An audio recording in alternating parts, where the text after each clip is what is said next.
All right, welcome, Ohio Sekai. It is episode 117 of the Anime on Draft podcast.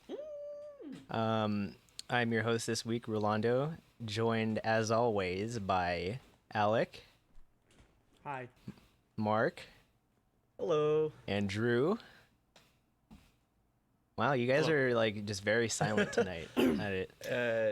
It's a Monday today. It's different. I was fixing my wedgie. Oh. Ooh. Nice. So hi guys. Wow. Very hello. important. Very. It was. Okay. I'm more comfortable now. I'm trying to prep for this trivia that's gonna happen later. I know they're studying for the trivia. So, yes, tonight we have a few different things. We've got our new segment, Trope Takeaway, and we also have Tokidoki Trivia, in which I will be asking these guys questions about a certain anime topic. In that case, or in this case, it is, when did it air? So that's why they're studying, because they have no idea. I not only do you have to keep track of 4 different seasons, but also the year that it airs in. I can't even remember what aired like last season. Yeah, me neither. I'm screwed, guys. We're gonna get like a plus or minus. Like whoever like falls closest to it's gonna get the point. Yeah, that might have to happen. That might have to happen. You guys may only get points during part 1 where it's multiple choice, but then even then you guys might not get any points. So no points. We'll have to see. At least it's multiple choice. For part of it. Multiple choice. Anyways, we should just go first 1 to 3 wins. First one to 3 points takes us 3 hours. Anyways, we also have Promare impressions. We all saw Promare this last week, and we also have continuing impressions of Fire Force and Danmachi Season 2. But let's get right into it. So, do we have a beer topic this week? That is what I forgot to ask earlier. No. Well, how about... I have a beer topic. All right, Drew's got a beer topic. What did you guys drink this weekend, if you had a beer? I had the Ghost Mountain from Modern Times. As did I. Oh my gosh. Everybody. Sierra Nevada Oktoberfest. I had that too. I picked that up. I didn't have it yet, though. All right. It's not as good as last year's. It's not. It really it's significantly worse, yeah. Are you saying that Bitburger isn't as good as Weinstefaner? Yeah. Wow. But what was the Liz? What was the other one I got? The Hoff Brew, or was it the HB? What's the beer? What's the other beer? I got another Oktoberfest beer. I think it's Hoff Brew. The Hoff Brew. I got that one, the Warsteiner, the Weihenstephaner, Sierra Nevada, and Tenaya Creek one, which is a local brewery. Wow, I didn't try all of them, but I got one of each. You can only buy one bottle or you can buy one bottle at Total Wine and More. That's why. Yeah, I only got a 6-pack. How many? No. I'd be like, oh my god, I have 40 beers. I only got a 6-pack of the Sierra Nevada. The rest I got a single. And now I wish I'd gotten a 6-pack of something else because the Sierra Nevada is not as good. It's not very good. I'm glad I didn't get a case like I did last year. But I got the other one I got was the Weihenstephaner, but I haven't tried it yet. I got a case of the Sierra Nevada. It was the only thing they sold it at my my local store. Oh, that's gonna be a big oof. I mean, I haven't had it yet. I could like it. It's not like horrible, but it's like not as good as last I'm year. comparing it to last year, and last year's was like godlike. So I mean, I'm not gonna arguably worse than last year's, but I still have enjoyed the ones I've drank. But yeah, we can talk about it. I wouldn't buy a case of it. That's what I'll say. The 6-pack was fine, but I'm trying to save one for when we can talk about it on the show and drink it at the same time. Yeah, I'm gonna do next month. In 2 weeks. We're like almost there. Yeah, we're almost there. Well, speaking of the Ghost Mountain, though, I bought this because Mark had been talking about it, and then Drew got it as well. And I have to say, it's a good beer. It's still not gonna outrank that Verdant Pulp that Drew and I had a few weeks ago, but it is another solid beer from Modern Times. Yep. Yeah, it's very, very tasty. Oh, I've had this one. The Ghost Mountain Had a party. It was had a good. party. It was Nice. good stuff. It was tasty. That's Nice. what I Yeah. remember. I don't remember what beer I drank at a party over the weekend. Oh, There was lots of different beer. No, it was just so much I excitement partook. that you It was- couldn't like remember all the exciting things. That's why. Yes. Yes. he couldn't remember That's how to exactly taste. it. Yeah, his tongue was swollen His from tongue, excitement. his tongue was From over. excitement. His tongue was oversaturated with flavors that he couldn't discern flavor Nice. anymore. It was Yeah, good. overstimulated. Good. Well, Yes. good impromptu beer topic, because I see that there was not one written into our script, but well, we have a did lot it. of other stuff to talk about, so Yeah, a lot of other stuff. Yeah. let's move on. So anyways, let's go into our segment of the week, and that is our new segment, the trope takeaway. This is kind of going to be a recurring segment where we take a look at different tropes in anime and manga and kind of go over them, like talk about what are they, what are some examples, like what are our opinions on them. And so this week's trope takeaway is the childhood friend zone. So if you're not familiar with the childhood friend character, Then you had no friends as a child. well, that, but you also may not have the, I guess, the prejudice into believing that the childhood friend is equal to the loser in the romance. And that is what we are discussing this week. So, Alec, you've got some good examples. So, what are some examples of this of characters that fall into this childhood friend zone? So the examples I put were in the show Naruto. Hinata is friend zoned, and Naruto is friend zoned because Hinata by Naruto, Naruto by Sakura, and then the one we just talked about recently, Enta from Sarazanmai, is friend zoned by the other guy. By Kazuki. Yeah, Kazuki. that one. Yeah. Yeah, that's a good recent example, and one that you don't normally expect because it's a non-heterosexual relationship. Yeah, that was actually a good one. I was surprised when I saw you put that on there. I was like, oh yeah, Enta. Like, he definitely got friend zoned. Yeah, he did. Because we were talking about like different options just when you went to go get tea or something. I was like, oh, what's that? Crap, I can't think of that show we just watched. I kept trying to type frog show with butt sucking. I typed otter soyo.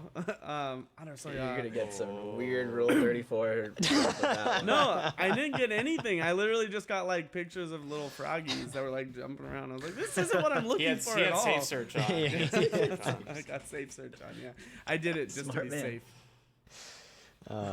Well, I finally found safe it out with there. fuck the phrase that they always say. God damn it, I can't remember now. Sarah, Soya. Sarah. Not that one, but anyways. Otter soya. I tried that. That's it didn't also work. a good one, and probably one of very few that involves like same-sex attraction, or at least a one-sided attraction. Is in terms of like childhood friends. Yep. And that blatant, because there's probably a lot of like, what is it? Examples where it's like subtle, like, well, clearly the there's undertones signs, undertones, yeah, but this is like, Yeah. I like you, whoa, that's out there. Yeah. So, Kissing while And they kissing. were non-consenting. Non-consensual That's right. kissing. Yeah, that is correct. Yeah. That is right. While he's We're not passed allowed. out. We're not allowed to talk about that. Yeah. It's illegal. Speaking of non-consensual, Drew, what were your examples? The one that always comes to mind for me is Orimo, little sister. The first one, the childhood friend, one of the several harem members. I mean, you got it all in this show. You got little sister, Yandere, Sundere. You got John you know, you got everything. John And then of course, and then of course you have Manami, the glasses childhood friend. But the great part about this was, while she does not win and she does not get close to winning, she ends up like fighting and slapping the shit out of Kirino, and at that point in the show, I really, fuck I really remember needed that episode. Oh my gosh. It was in the OVA, I think, and I like at that part of the show, like I really needed that because I was like so upset that Kuroneko didn't win. I'm just like, slap this bitch, and she did it. Yeah, that was like right. Slaps her. That was right before she went to study abroad, right? She was like going to do something, but then like she confessed, but then she's like, you can't get with your sister, dude. It's your fucking sister. Oh, and no, she's yeah, like, and she's like, don't say that we're in love, and then he slaps her. Because don't you fucking touch me. I fucking forgot about that. That was the best. Yeah. Oh man. Yeah, it was in the OVA. I'm pretty positive, but that was sick. I don't know if this, I wanted to bring this one up because I want to know if you guys think this one counts, but I thought like Steins Gate. Yeah, I was thinking that too. With Mayuri and Hohoin Kyoma. It's like he's not like romantically involved with her, but I think he loves her like as a sister. But I don't know, like her feelings are never like really sought out because she's so ditzy. I think in counts. season 2 there's more of that kind of fleshed out romance towards from Mayuri. I think like she starts like kind of understanding like where her feelings lie, like they're more than just like a brotherly. But I think in season 1, More than a I think feeling. it's more than a feeling. Yeah, Thank you, yeah. I was thinking about that too. Like definitely not season 1, and I guess it shows the progression of her aging too, because like she's supposed to be like still in high school and he's like in college. So there's that little bit of age gap, that little bit of immature. She definitely like super immature. I mean, she's very resourceful and like responsible, but like she's also like Just emotionally straight. Yeah, emotionally not unstable. Like has like a lot of back issues like with her family and stuff, so I think she did a little bit of growing up and got back issues. Sometimes we get pushed in front of a train and like my watch isn't working anymore, and then after dying like so many times you just start getting back problems. It's just this it's weird like, oh, fuck, natural my back. Yeah, it's just like in Madoka My where spine. Homura keeps resetting time so much that she becomes a powerful Madoka becomes a powerful little magical girl. Mayuri just dies so many times and resetting that her back just gets progressively worse. oh my god, She's born with inherent back problems and it's just exacerbating it so badly. It's like, oh my god. I really so like weird how that works. I really like the way of Right? comparing it to Madoka, because that's exactly like that's like the best way to explain it. Oh my god. But no, I think you have a point there though, because in Steins Gate 0 they kind of delve more into Mayuri's feelings for Kyoma. Yeah. So that's a good one. And then the last one I'm gonna talk about is Orishura. It's like my childhood friend. Love is like a battleground. It's some ridiculous name like that, as they used to name these things, stupid shit. But this one is actually kind of interesting because Chiwa, who's like the childhood friend, she kind of wins. She like doesn't really win, but it's like it only got one season, so it never got resolved. But he chose one of the girls, but then she gets a kiss in at the end, so it's like, and they're both like holding hands or whatever at the end of the show, so it's like maybe she has a chance. Like it's not just going one way or the other. So those are the ones that I thought of. Also, that show has the burning fighting fighter, and that show's sick. And the burning pudding princess. Yeah, that's right. That show's sick. All right, Mark, what are your examples of the childhood friend zone? So I was going like strictly like friend zoned childhood, like just hardcore shut down in terms of like romantic feelings, like being unrequited. so Maid Sama is like one of the shows that I like first started like after I got back into anime, and I was like during my binging times. Yeah, Maid Sama was one of those shows that I watched, but I remember distinctly because the main character's childhood friend like comes back, and he's like a completely different person and is in love with the main character, but she like flat out like tells him like no, like you know, it's not gonna happen, and he's like okay with that. Like That happens is, like, fairly kind of, early, doesn't it? yeah, it does. That's what's so surprising about that one is that he's like, yes, sure it was like kind of hard for him to accept it because he didn't like the guy that you know the main character was into, but he like comes to understand them and like be supportive of their relationship. I think That's I remember because those correctly. that's because those shoujo main dudes are always like assholes.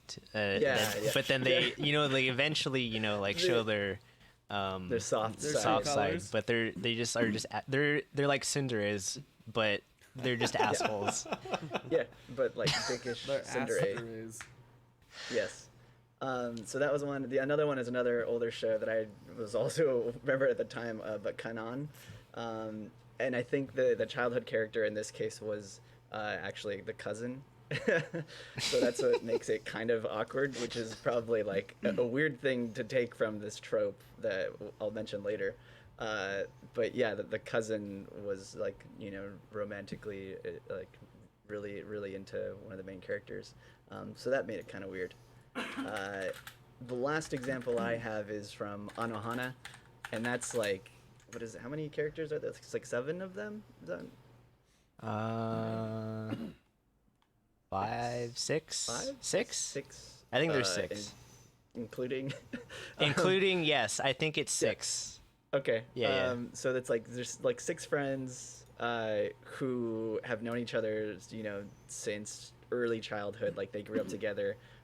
Something, you know, tragic happens and then they all kind of drift apart from them.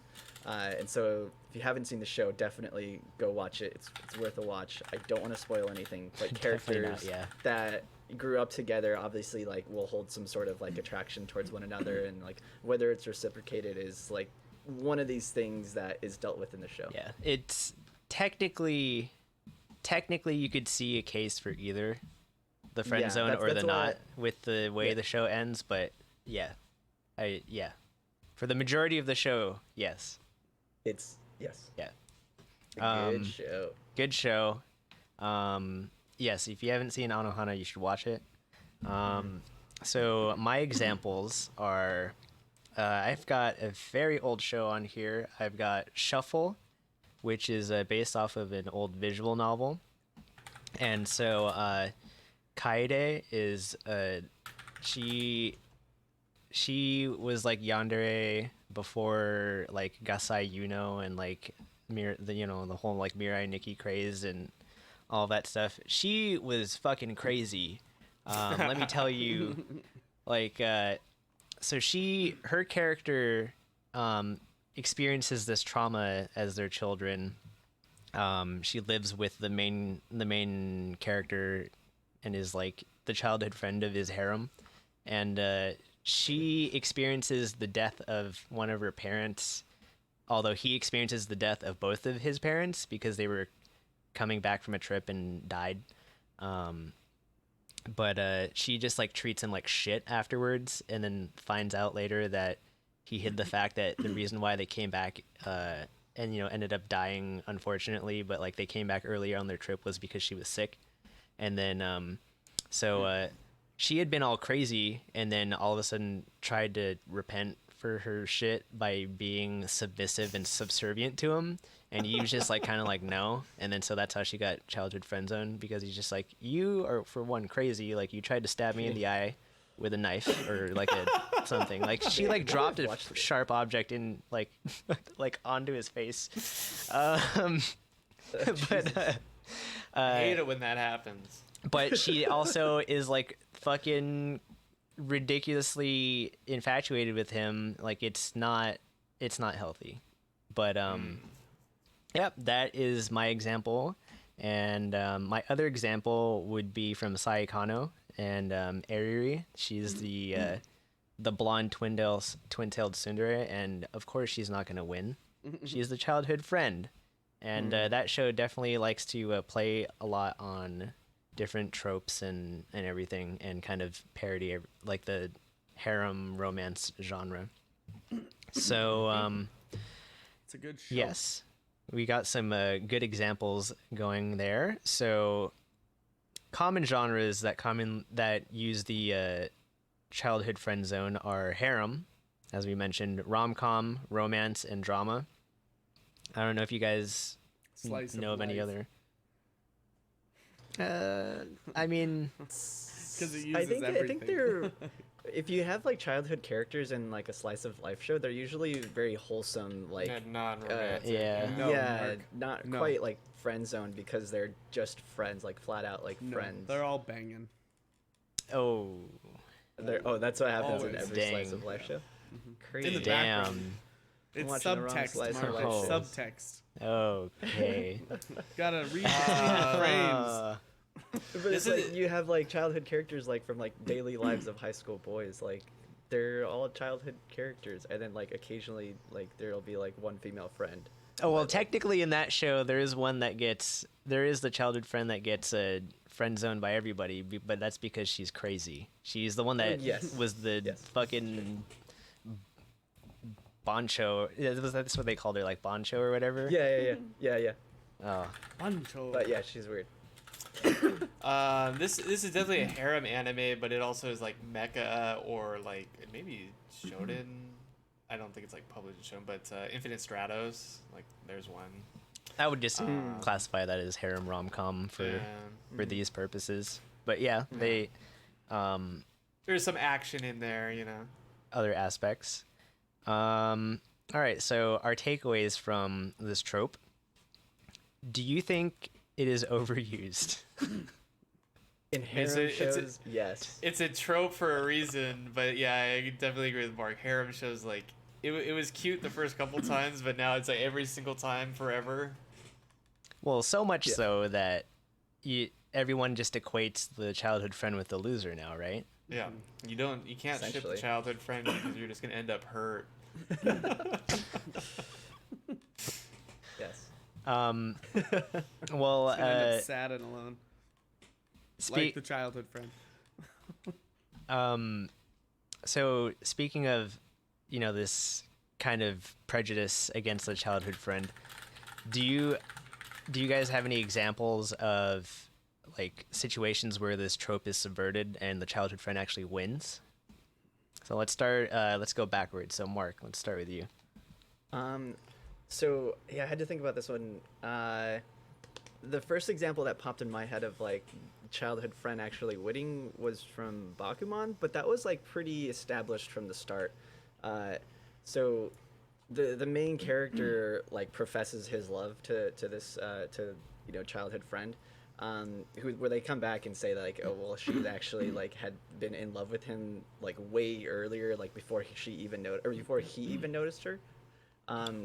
But the thing with the show is that they build it up in the sense that like even though he professes his love, they are both like their feelings are mutual, but nothing happens between them because they want to focus on their themselves and like their careers, and like they said that they're not going to get together until they make it, which I think is a pretty interesting thing. So there's like there's like underlying like romance that kind of progresses like throughout the plot, but it's not like the main focus of them. So that was one. Another one I thought of was Erased, and that's kind of a weird one too, because yes, there's like the childhood friend, but because he's going back in time to fix things, I like kind of don't know like where his feelings lie, as in terms of, I don't know, romance, or just out of sake of trying to fix errors of the past. So I thought that was kind of an interesting show, and definitely an interesting take on that childhood friend. And then the last one that I don't know, we both can talk about, Rolando, is Arabaru, because that involves other childhood friends that are very much inclined towards each other, but don't understand their feelings quite yet. Until the very end. Till the very end. Yeah. Trains. Yeah. It fit. It fit. Yes. Good examples. Let's go, Drew. I didn't say anything to you. I know there's trains involved. There's trains. And now I'm excited because I like trains that fit. Yeah, who doesn't? Oh well, you're in for likes the some trains. You're in for some cool train stuff. All right, Yeah. Drew. Do you have any examples of the trope being subverted? Yeah, just the one I mentioned earlier, Orishura. That's like the one I can think of because I watch like really generic rom-com like rom-com harem shows, so it's always the same. But at least in Orishura, Chiwa like at least gets a kiss in. Like she doesn't necessarily win, but no one wins. You kind of, at least the anime leaves you on a cliffhanger. So there's that. I mean, all hope is not lost, and she's like actually a likable childhood friend too, which makes it, you know, a little bit better. The main character and then like the main love interests are like so bad. I don't remember her name, but like the silver-haired bitch, she's like literally like abusive and mean to him and doesn't want to date him, but then she still ends up winning somehow. And then like the childhood friend is just like super supportive and nice and like depressed and just wants a friend, and he's just like terrible to her because he's an idiot. But anyway, Aren't they always idiots? yeah. Well, I mean, it's that show that I just keep going back to him. That's that same genre. I don't know why I like it. You know, I'm actually going back to the examples of the childhood friend zone. I am surprised that you didn't mention Haganai or Nisekoi. I am gonna mention Nisekoi later. Haganai's it's interesting, but again, for the reason why I don't like Nisekoi is the reason why I don't like Haganai. It's like that character, like, even though like, well, I guess it's a little bit different in Nisekoi, but at least in Haganai, it's like we know that character for a while, and then all of a sudden she becomes a childhood friend. Like, No, that's like, annoying. Yeah, there's that, but she thinks she's gonna win for the whole time, and then the other character becomes a childhood friend all of a sudden as well, and then you're like, what? And then none of them win Yeah. because mad surprise, scientisto. surprise, the mad scientist wins. It's also stupid. That shows in a league of its own, though, of how dumb it is and how much I like it. I didn't even think about it, to be honest, but yeah, I guess it does kind of, well, it doesn't really fit like the mold, but it's like just watch that show because it'll make you like frustrated, and it's like so stupid.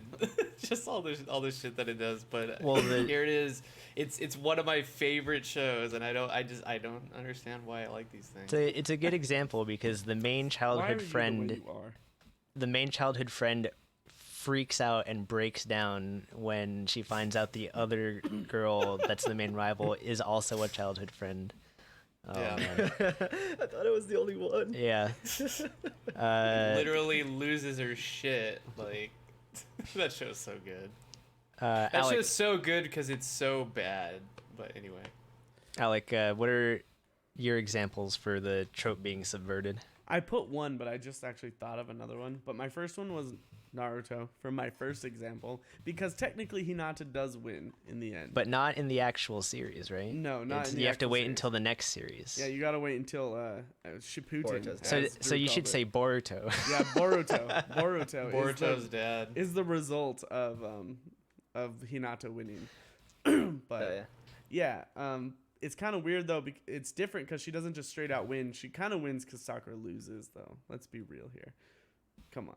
I mean, Sakura's because got Naruto deeper-seated loses. issues. Yeah, she's messed up. But the other one I thought of is actually A Lull in the Sea. But then I was thinking they're all childhood friends, so one of them has So to win. one of them has to win. Yeah, That's I was like, uncommon though. You don't get that often. yeah. that's what So A Lull in the Sea, also written by Okada Mari, who wrote Anohana. Oh, yeah. So if you like that, Alec, you should definitely watch Anohana. Anohana. Which one's Anohana? The one we were just talking about? Yes. I saw what I saw what you just added, Mark. And yeah, and that's another one. I was gonna talk about that a little bit with Nisekoi because they did the same exact thing. But anyway, Yeah. you can talk about it. What would you put in, Mark? Let's see. I put in quints, so quintessential quintuplets, but I think there's a different reason because in this show, you don't know who actually met him in childhood. But they are all technically, because we don't know who it is. Yes, because he thinks he knows it's got to be like one of them, and he thinks it's solely that one. But they all kind of there's like some implication that they like a few of them have met him in childhood. And he just thought it was the same one. Yeah, and he thought it was the only one. Yeah, I mean, you see like a lot of the key art, or you see like some of the flashbacks, and all of them like look the same. Whereas now they have different hairstyles, different personalities, obviously. Yeah. So it's heavily implied. That show's sick. I'm so happy that's coming back. Well, it's gonna get good.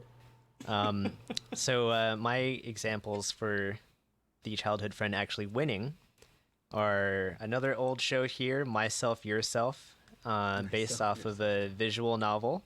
Again, that's what these romance animes were based off of back in the day. Off of that, yeah. And so in this one, the main heroine Nanaka, her backstory is pretty fucked up as well, because apparently they just liked doing fucked up shit back then. Really depressing backstories. Yeah. Everyone's just messed up. That's why we're all messed up. We're subjugated to this. She's the one that wins out in the end with the main character, and she's kind of like the main route in that visual novel from what I can see. And basically that whole romance is about this childhood friend that leaves and then comes back and then tries to find out why this girl Nanaka has these issues, like being friends with people and all that stuff. So it's I guess you could say it's heartwarming, their romance, but it's not. I mean, she's got a fucked up backstory that, like, you just have to see it. Like, there's just no way for me to explain what happens right now. My other one of my other examples is Koi to Senkyo to Chocolate, and in this one, another visual novel adaptation. Chisato, the childhood friend, she comes from behind and kind of wins at the end, but like she's always been like the protagonist's like best friend and has just been there like throughout the whole series, but she got like almost no character development until the very end. And so a lot of people felt like it was like come from behind victory. And then last example is True Tears. And in this one, the childhood friend almost loses because the protagonist's mom just lies and says that they're blood related. They find out that they're not, but it's like she almost loses because of the mom, because the mom was jealous of her mom. That was a good one. That was like one of the first ones I thought of, and then I saw you had it on there. I was like, oh man, True Tears. True Tears. Took it. Yeah. Took it from me. So, my next question, do you like shows and manga or games that use this trope? Yes, unfortunately. I think it Resident depends. harem expert. I like all these harem shows. I don't know why. Can't explain it. Is it because of the trope, or do you like it for some other reason? It's not necessarily because of the trope. Like I don't mind it. It's obviously overused, but I mean it's in every one, so I guess I accept it. It's not like the only show that I've ever rooted for the childhood friend was Orishura that I mentioned. I don't root for her in Orihimo, but I think her character is good. Like we talked about why she's great. There's other reasons too. She's like basically like older like.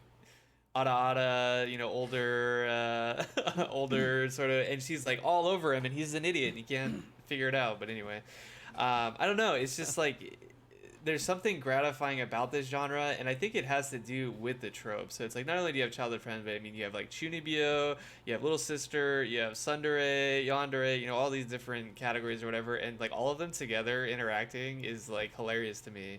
So I don't know. That's why I like it. All right. What about you guys?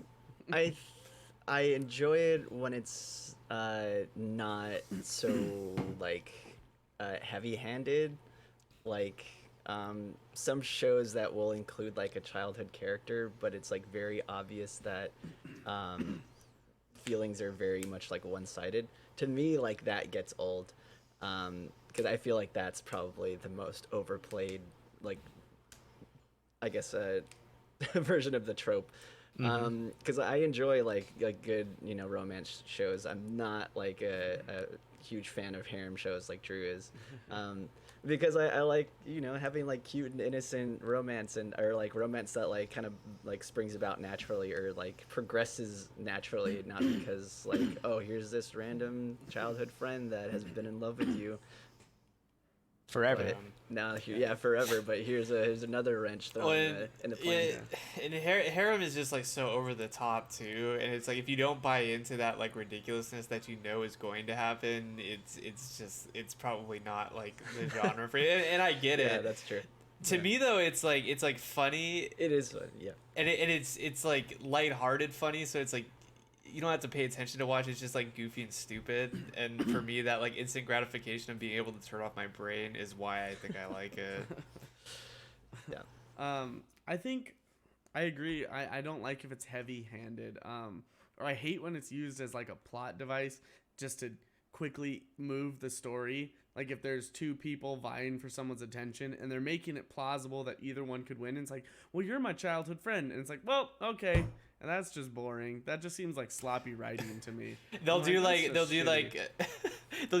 cutaway for like 15 seconds of a flashback of them young, and he's like, "Oh, by the way, you know, here you go," and then they like don't mention it again. And then it's just Here's a over penny, and by the way.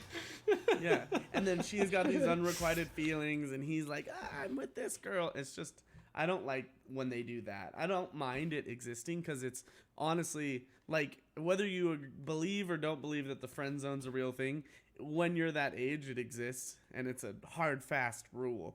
And so it's like it's got to be in some animes and mangas and stuff, but it's just when it's ridiculous like that and unnatural that I'm just like, this is stupid. I'm gonna turn this off now. Well, your examples there lead me into the next section, which is variations on this trope that you either like or dislike, and then that leads into my dislike because that is the forgotten first meeting. So like whenever they throw that, oh, actually we had met before, you just don't remember. We're technically childhood friends. It's like that. I hate that. That's used so much, and it's such a cop out to make a childhood friend out of like a love interest. And the other version of this trope that I do not like is the childhood marriage promise, because that is always just a flag for like losing.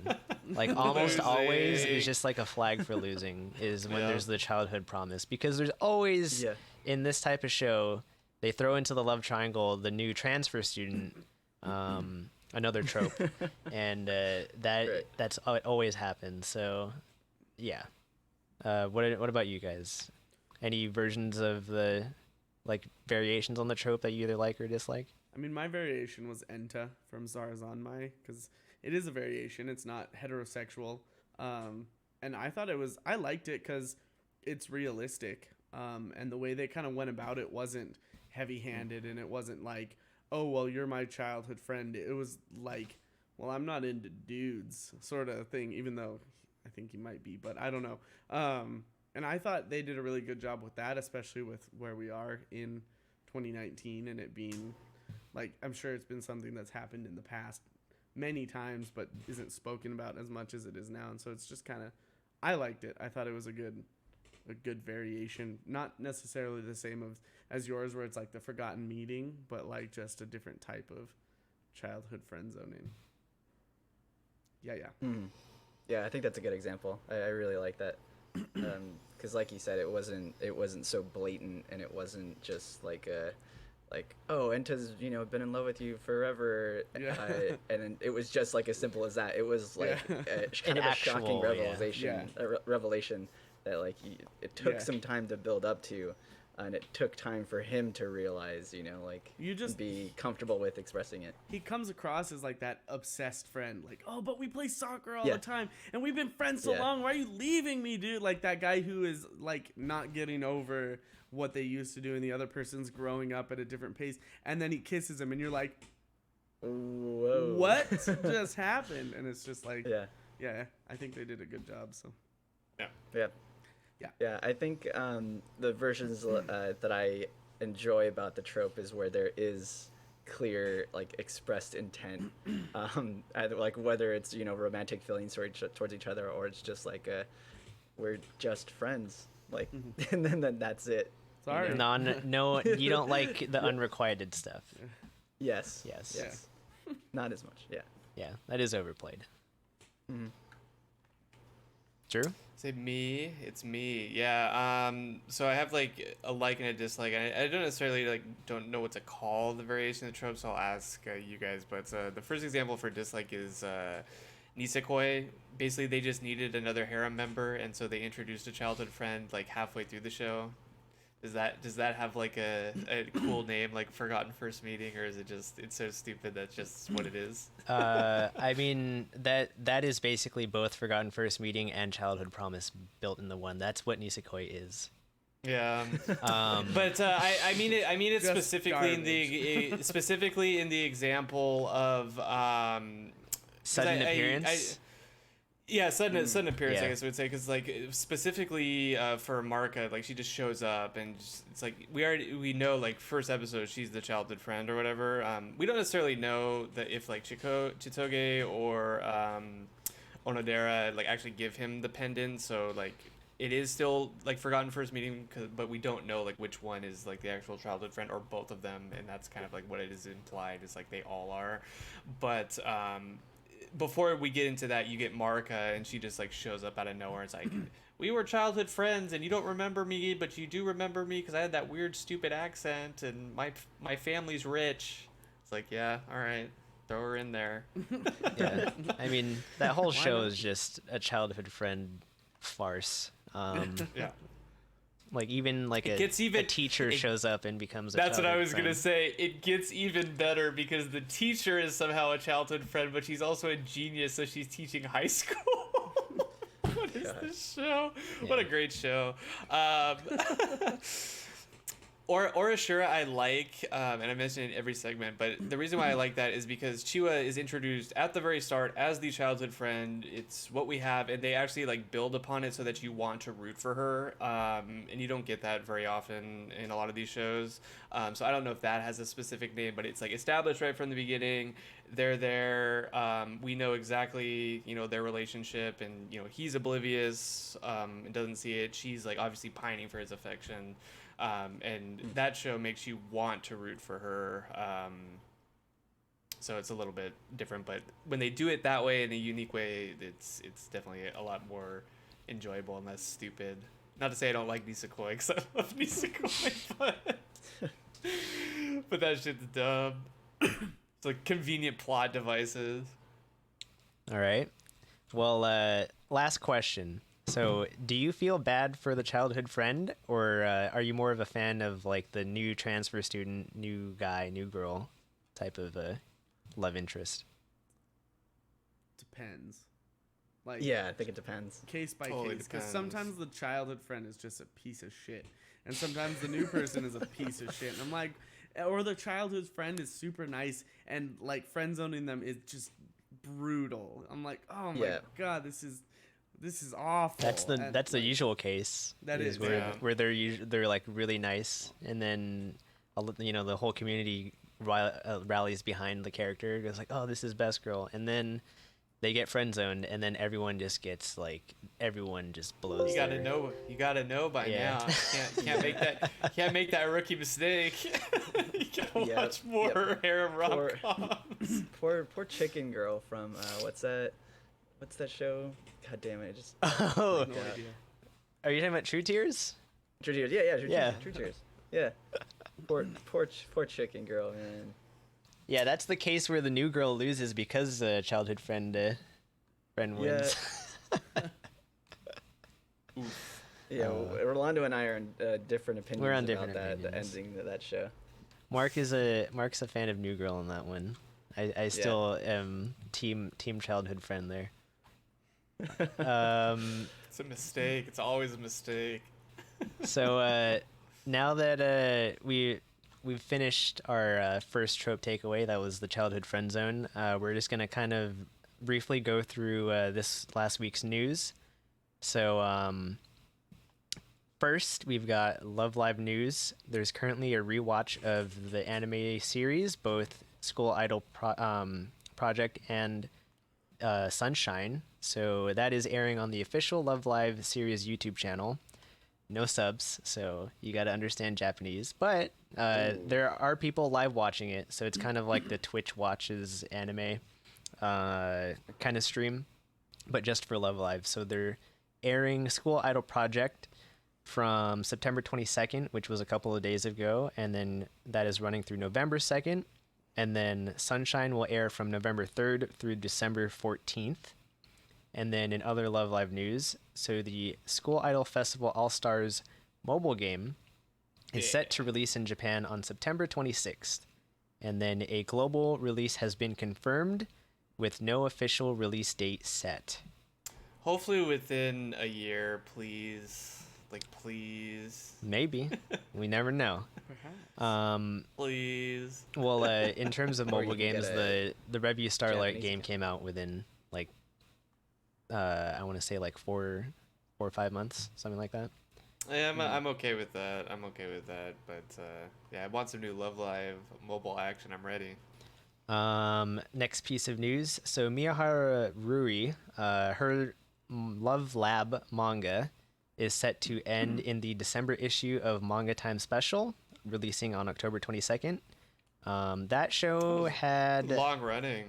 or that manga had an anime that I enjoyed, and then Miyahara Rui enjoy it. also was the author of the manga for the Kawaii Complex for Hostile Behavior. So if you liked that anime as well, you may like Love Lab. So you can check out both of her manga and an anime as well. Both good shows for sure. Uh, Different, but different from each other. They're not exactly the same, but both good. Yes. Next, we've got Konosuba Crimson Legend. The movie is going to receive a 40x screenings in Japan starting on October 4th. And related to that, Promare will be receiving 40x screenings in Japan on October 18th.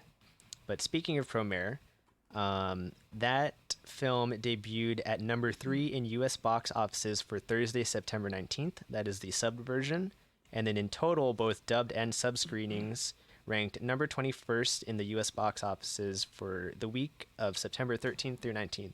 So that's pretty admirable for a Japanese animation in U.S. theaters. 2-day release. Mm-hmm. Essentially, did they have additional screenings over the weekend? On the 20th, I think. Yeah. The 20. Okay. Yeah, Yeah, I thought that was surprising. So. Yeah. Pretty cool. And next, so designer and illustrator Sid Mead announced he is retiring. He announced that on September 18th, last Wednesday.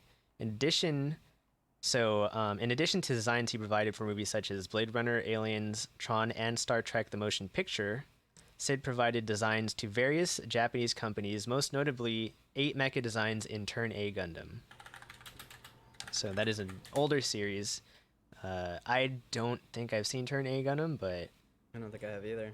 that's cool to know that he did do Looking that. at the designs, very different in terms of Gundam style, but it's cool. I've seen some of these on the Gunpla subreddit, and I'm always like, what Gundam is that from? Now I know. Yeah. So he definitely provided a lot of designs to that series. So that's kind of cool to know that an American based designer illustrator provided stuff for a Gundam series. So next, Ayane Sakura, the voice of Ochako Uraraka in My Hero Academia, has been revealed to be joining the cast of the new Shirobako film as character Miyai Kaede. And then this was announced at the Kyo MAF event in Kyoto last Saturday, September 21st. The film will be animated by PA Works and is slated to release in spring of 2020. Nice. Next, Fruits Basket, the remake anime that recently just had its 25th episode, So after the 25th episode, they confirmed that a second season will be airing in 2020. Next, 14th and final volume of the rom-com snafu light novel series is slated to release on November 19th in Japan. So we're going to finally find out what the hell happens there. Yeah, let it die. It's only 14 volumes? Why did I think that was like way longer than that? Because it's been around forever. The last few got delayed a lot. I think they were supposed to like release at the beginning or the end of last year or something. Oh, wow. Yeah, I was like, I thought that's been around forever. Probably a lot of re-editing and stuff. They probably had to go over how it was going to end. Drew, this one's for you. So the official Data Live website has confirmed production for a new anime series. Couldn't even finish last season, but I guess they're doing a new anime series. It's not going to be Data Live. It will be Data Live. It's just another Data Live anime. Yep. I need to. Character design is so good. It's just that. Anyway. So Rascal Doesn't Dream of Dreaming Girl will screen in U.S. theaters October 2nd and 3rd. That's something I believe Mark and I might try and go see. And then last, there's this list of most anticipated 2019 fall anime done by Anime in Japan. It's a poll, if it will load for a second. So just to read off through this list. So this is the most anticipated fall anime according to Japanese Otaku.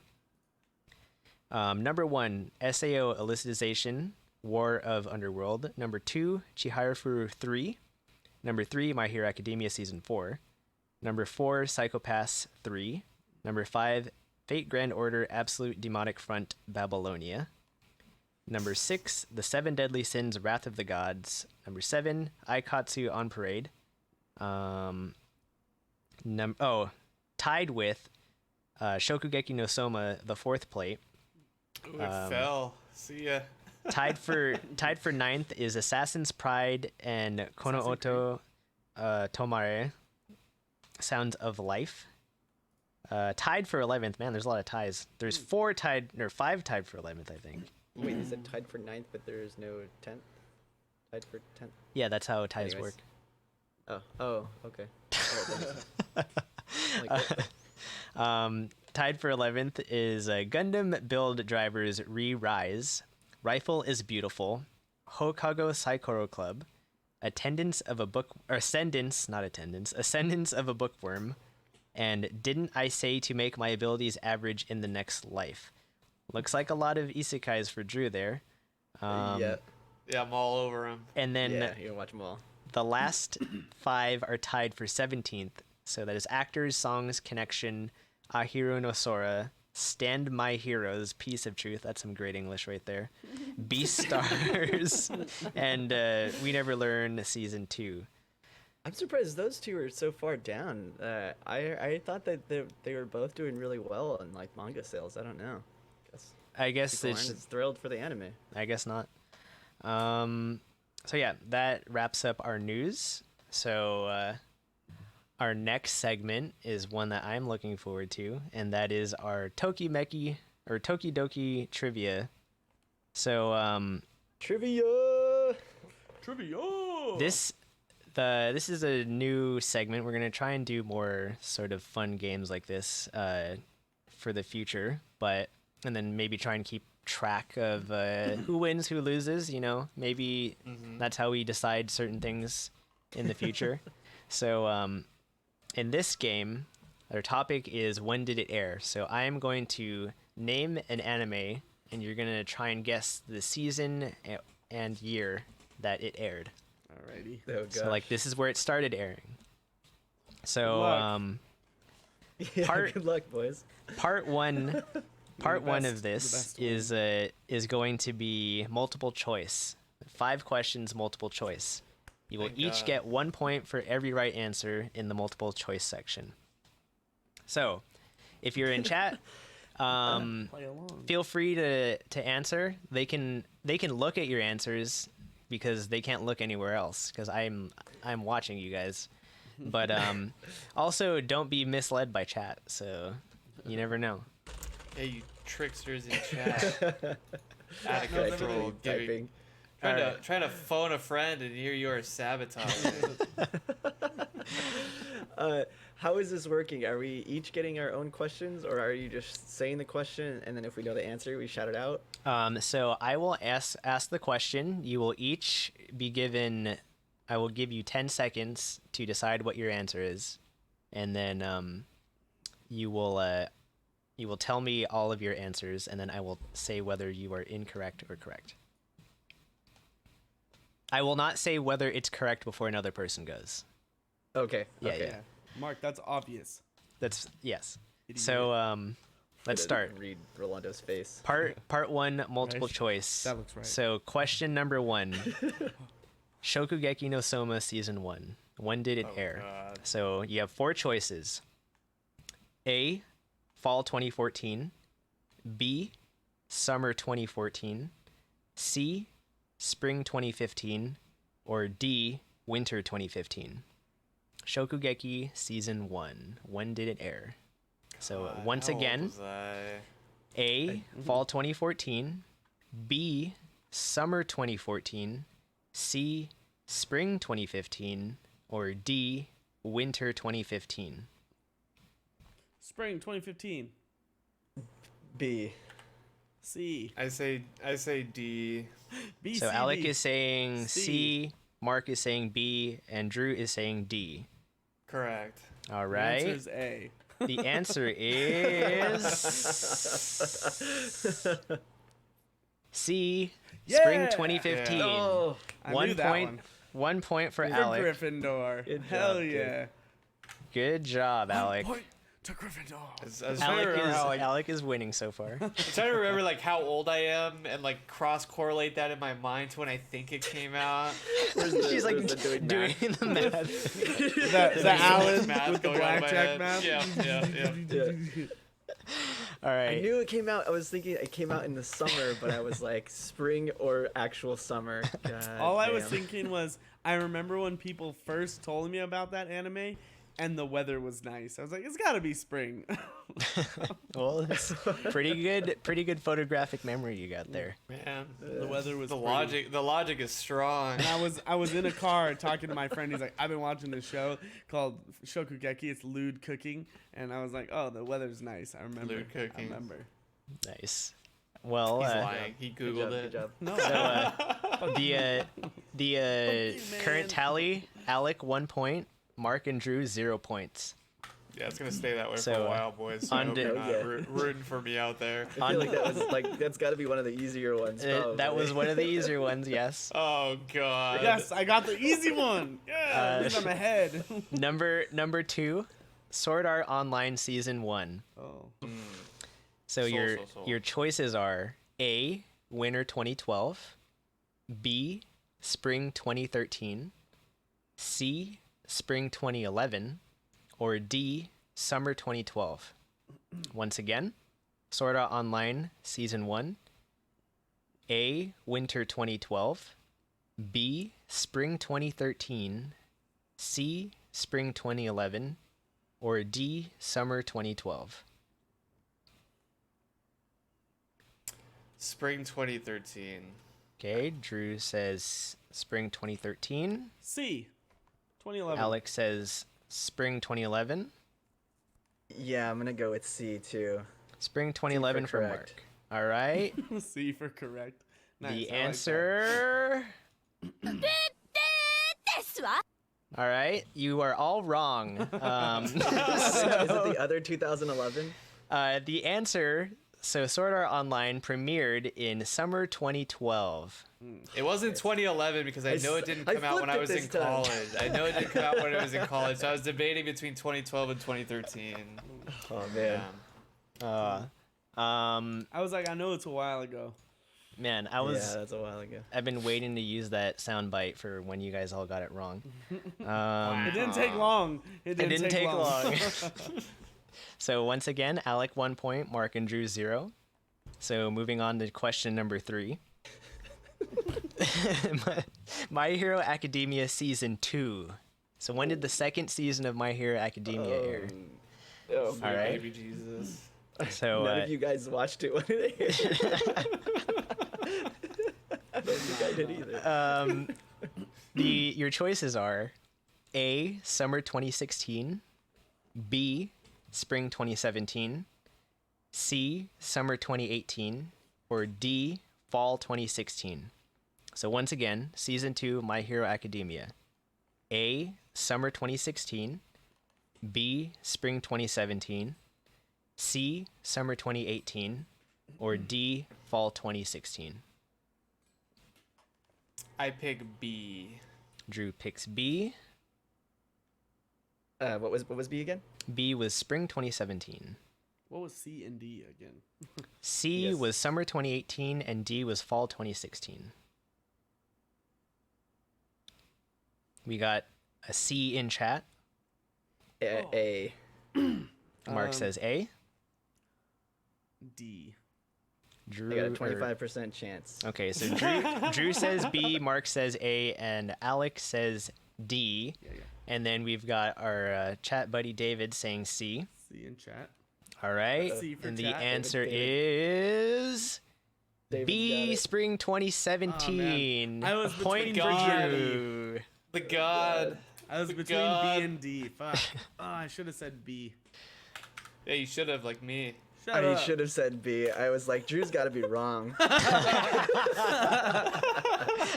why I pick first. So if I get it right, that none of you will copy me.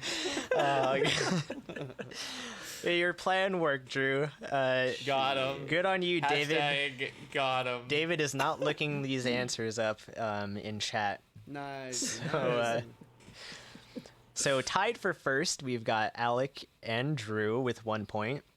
And Yeah. in third place, West we've got Side. Mark West with Side. 0 points. Second So- best. Question number 4. You're not first. ready you're for it? last, Mark. Yeah. Great man once said Do it. that. Question number 4, Steins Gate. Oh Lord. Okay? Oh, God. Your answers are, or your choices are A, Winter 2011, B, Spring 2011, C, Summer 2012, or D, Fall 2012. So once again, Steins Gate, A, Winter 2011, B, Spring 2011, C, Summer 2012, or D, Fall 2012. D. Yeah. D. Drew says D, Alex says D. Sorry, say C and D again. C, Summer 2012, D, Fall 2012. And then A was Winter 2011, B was Spring 2011. B. B? C for correct. Yeah. You changed your answer? No. Are you D? Yeah, I'm D. Okay. So Mark says B, Drew and Alex say D. And the answer is Oh gosh. B, Spring 2011. Fuck, Oh, Mark, I we're was- all I was tied. between We're all those two. tied. We're back to 0. All right. Fool, got you it. foolish fool. So after that comeback victory question right there for Mark, we are now all tied at 1 point each. So our last question of part 1 multiple choice. Oh God. All right, are you ready for this one? No. This is a show that I'm Yeah. sure all of you have seen. All right. Question number 5. Fall 2019. Toradora. All right. Question Oh, number 5 is God. Toradora. Sweet, So sweet long baby ago. Jesus. Baby Jeebus. All right. This is so long So ago. your answers Which are one's Toradora again? Pocket Top Tiger. Tiger. Top Yeah. Tiger, Got it. dude. All right. Is that All Taiga? right. Taiga, Yeah, yes. Taiga. Okay. So your choices are A, Fall 2008, B, Winter 2009, C, Spring 2010, or D, Summer 2006. So once again, when did Toradora start airing? A, Fall 2008, B, Winter 2009, C, Spring 2010, or D, Summer 2006. B. What were A Drew and says B. A was Fall 2008 and B was Winter 2009. C was spring 2010, and D was summer 06. B for the boys. Mark says A. Yeah. Alex says A. All right. All right. So our answer is Are we gonna get the sound?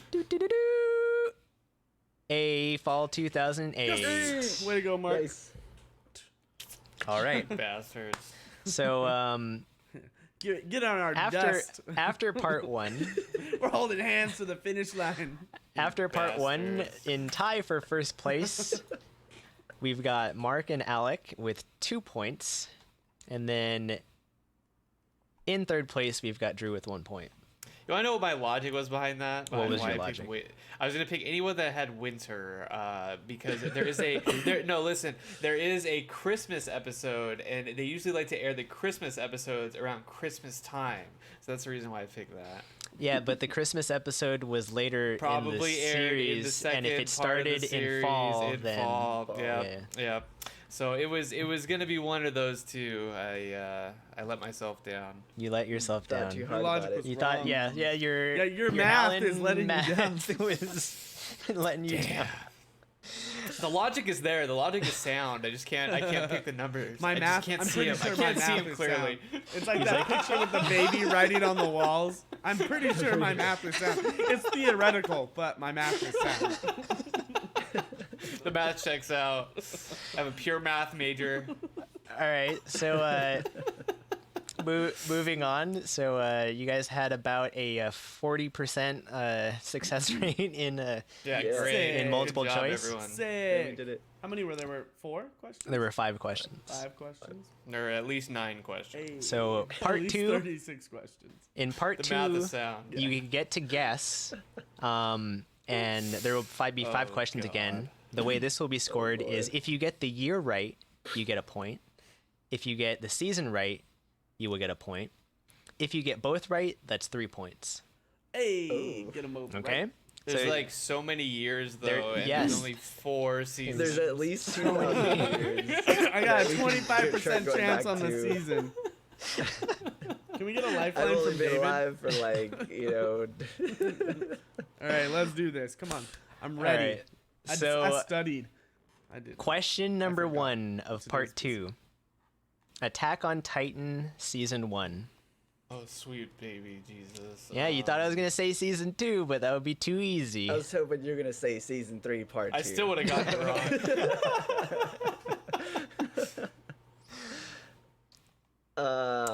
Attack on I'm gonna Titan go. season I'm 1. I'm gonna Attack go. on I'm gonna go. All right. Summer 2014.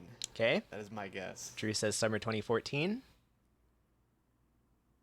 I'm gonna say spring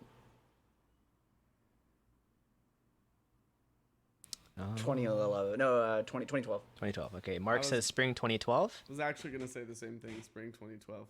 Alex No, says yeah, spring yeah, 2012. No joke, That's way yeah. too early. Okay. joke. Dumb. Okay. So spring 2012 for Mark and Alec, and then Drew said summer 20. What did you say? 14. 2014. So yeah. And We're all wrong. Oh. 2005. we've got 2010. Mark and Alec get 1 point each for saying spring. Damn. Yeah. The correct for the year. spring is 2013. So So We were close. one off. I was You guys thinking were 1 year off. 2013 too, and I was like, no, 2012. 2013 seems too soon. if you broke 2012 was from too if you early. broke from the trend, you would have gotten 3 points right there. So now the score, 3 points to Alec and Mark. Drew, 1 point. Gryffindor. You gotta get Going you gotta get both of them right 3 on, points I'm to going. on one. Yeah, Drew. I need the comeback. You need that comeback kid. point. So number 2,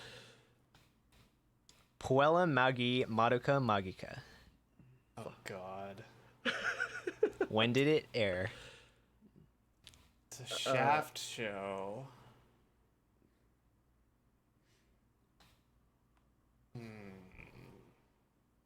I will give you a hint, okay? So, as we all know, when this was airing, it got delayed. The final episode got delayed, like a couple of weeks, and I remember this happening in college. So that should give you a time frame. I'm Fall gonna say 2010. I'm Fall gonna say 2010? winter 2010. Winter 2010. Winter 2010. Alec?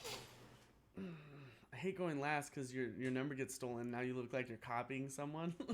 Don't worry about You are copying. Yeah, you are I'm copying. gonna copy Drew. Winter 2010. That's what I was thinking. All right. So fall 2010, and then both of you winter 2010, right? All right, and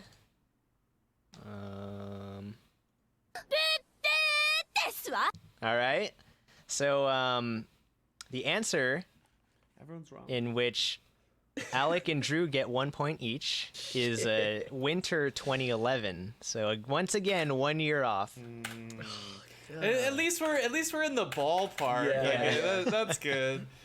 You I are was so within close, the year. man. Yes. Mark. I was so close. I knew it was around like it was in like the winter time, but like fall and the winters always gets me. Let tripped it up. betray you like Seemed Toradora like a betrayed winter show. me.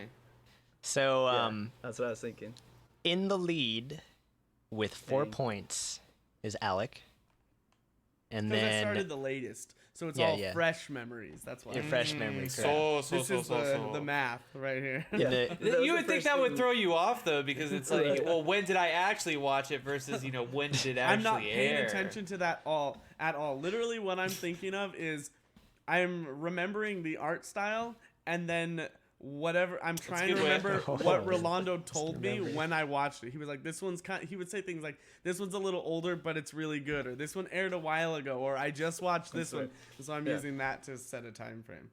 The Man. first thing Alec looks up before he watches the show is, oh, yeah, but when did it air though? When Like, 'cause did I need it to know air that. though? Because I need to know. I honestly He just have stores done it. that, and I've Stores been, it. I have looked at some His of them big like, brain time. when did this actually air? Oh fuck, that's a while ago. Yeah, the math checks out. On that One for day sure. trivia will happen, and this won't be useless knowledge anymore.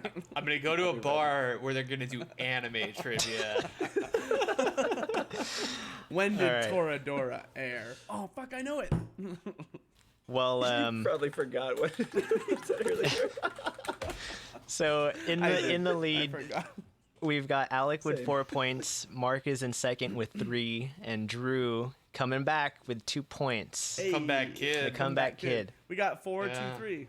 instead of So 4, 2, 2. still 3 questions left in this part. You Real got a lordy. chance. So number 3. Get- All right. No, This I one- don't. All right, you got it. You guys got to know this one.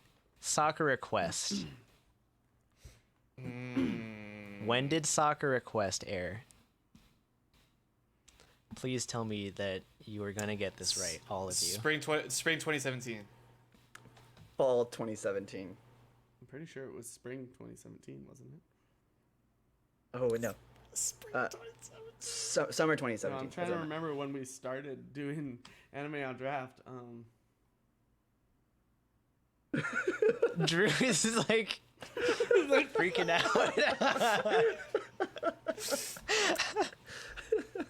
It was after Fat Masamune. You got to remember that. Fuck.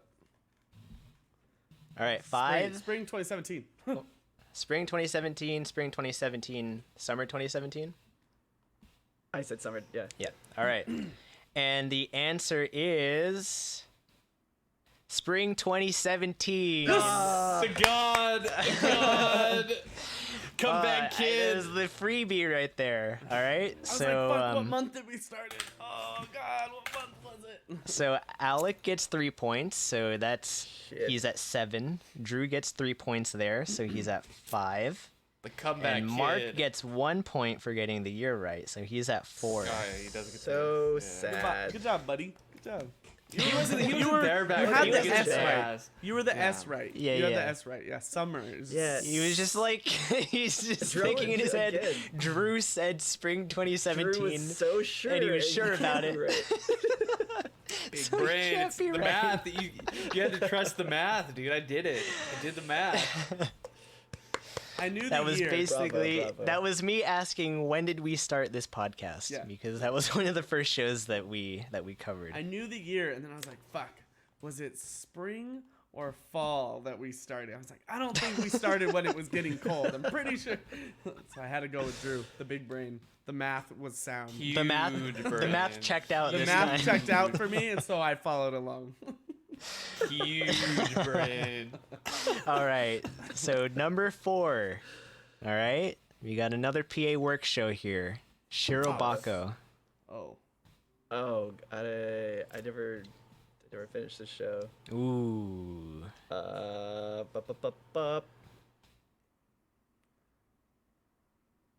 Fuck. What did I watch? That's the The one girls where they're making in an the office? anime. Oh, Yep. Okay. With the blue-haired girl? Summer 2016. Summer 2016. That's Mark. Yeah. I honestly don't know. I want to say I'm sure it's summer. summer 2015. Summer 2015 is Drew. All right. Alec.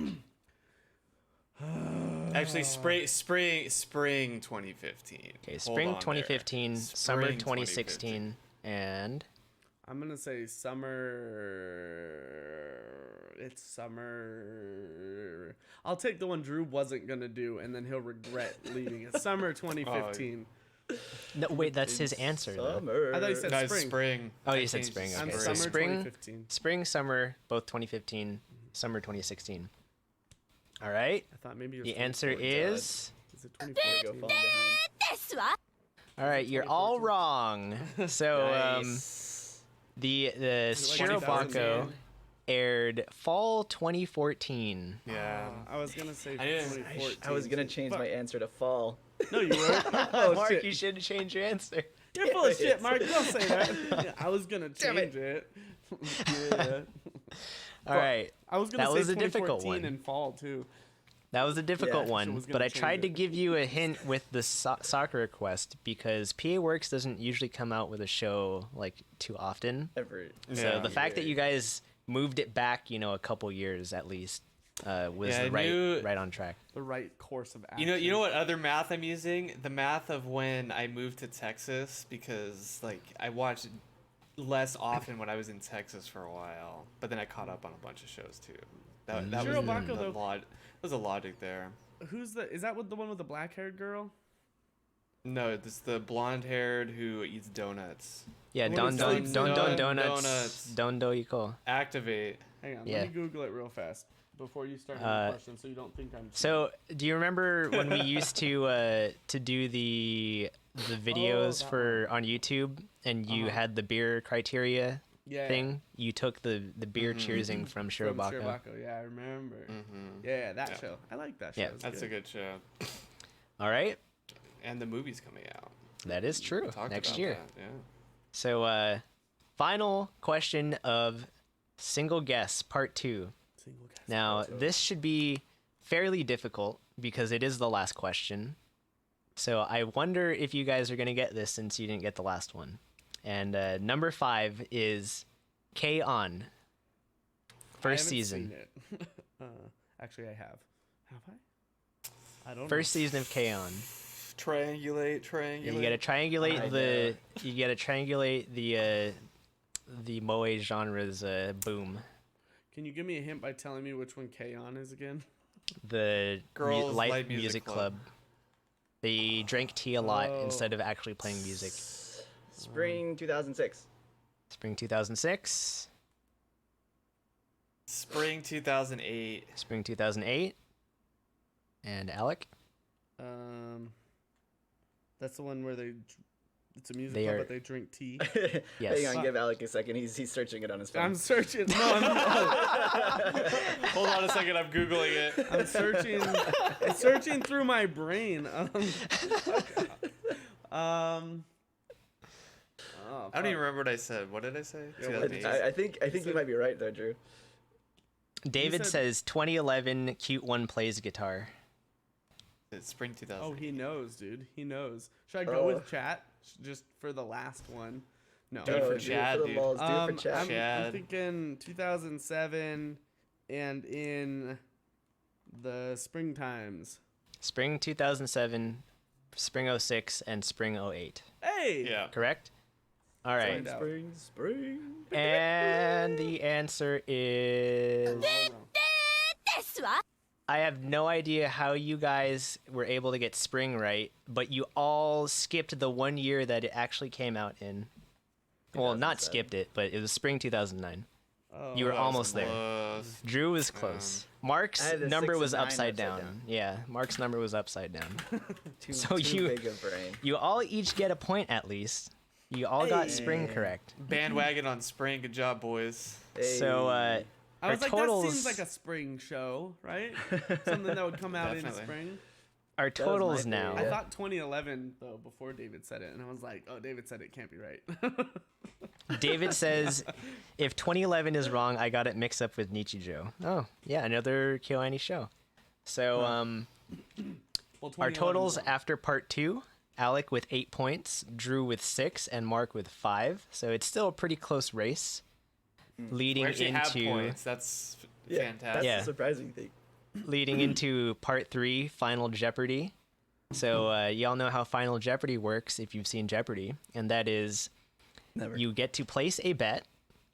So first, we will have a selection of categories, and since Mark is in the lowest, I will let him select the category you guys are gonna bet on. So once he selects the category, you guys place a bet on up to as low as 0 points and as many as the total points that you have. So once again, Alec, you have 8, Drew, you have 6, and Mark, you have 5. Oh God, I just don't want to lose. All right, what are the So categories? just in case you don't know, the punishment game for this trivia is whoever loses has to finish their statements for the rest of the show with an ojo-sama like desuwa, and they have to refer to the winner with the suffix sama. So whoever wins gets to be Gets to be a sama. doted upon by some ojo-sama. So So- brutal. I then, don't know how I'm supposed to say things, but all right. All right. So You gotta teach me if I lose. our categories, you can choose from one of 6 categories. All right, Mark? Here they are. All right. And then if there's a tie, we'll go over that. But Goes How to the does runner. if I choose from these categories, you have a show that falls into the category, and Yes. then we are then guessing You're- air date, release date. Again? you're guessing the Okay. the season and the year, and then you have to get the Okay, whole okay. thing right. So in order to. in oh, order shit. to get the points. All So right. if you get it wrong, remember this is just like Final Jeopardy. Yeah. So your categories to choose from, Mark, are action, sports, rom-com, sci-fi, horror, and slice of life. I gotta go action. That's probably definitely not going rom com. Okay. don't think too I would like many. that one or horror. Yeah. Okay. All right. Then Slice of life too. That'd be tough. so we're going with action. So please place your bets. Just type them to me type them to me on Discord, so that I know how much each of you are betting, and you guys do not using reveal. my phone to do that. Yeah, Yeah. and I'm gonna Type or open my- just text me or send me on Discord, I'm and gonna text I will you. see. Because we have to get the whole thing right or just the I'm just year. gonna- You have to get the whole thing right. God, that's Yeah, Yeah, the whole hard. thing that's right? what's hard about it.